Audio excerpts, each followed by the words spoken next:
community that's crowdsourced cleaning the planet one piece of litter at a time.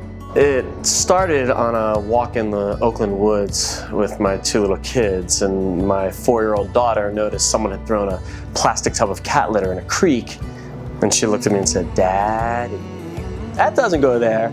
I know it sounds like a cliche, but that was the eye-opening moment.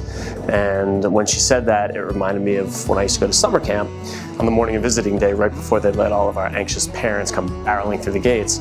Our camp director would say, "Quick, everybody go pick up 5 pieces of litter." So now you had a couple hundred kids, each picking up 5 pieces.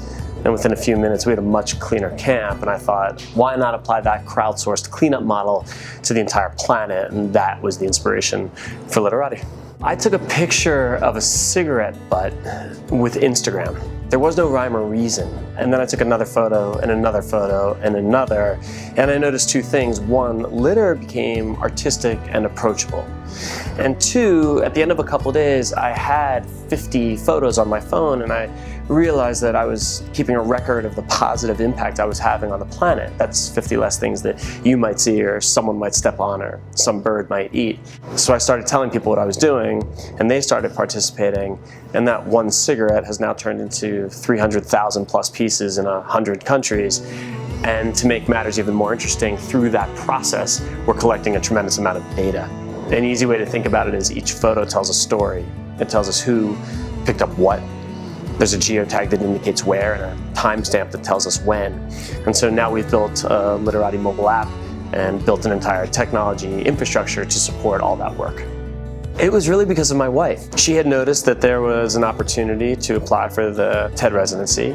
You know, I live in Oakland, and so I looked at her and thought, like, first of all, what are the odds that I would be accepted? And she said, "We'll cross that bridge when we get there." And then the bridge showed up, and suddenly it was time to make a decision. I said to my wife, "Look, this is across the country. I'd be leaving you and the kids. How could I possibly do this?" And she just said, "How could you possibly not?" And that was it. Here I am. It's been more than I ever could have imagined.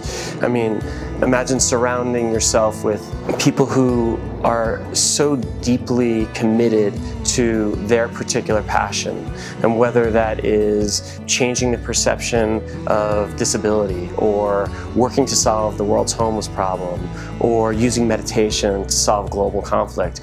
The people that are at TED are really some of the most interesting people I've ever met.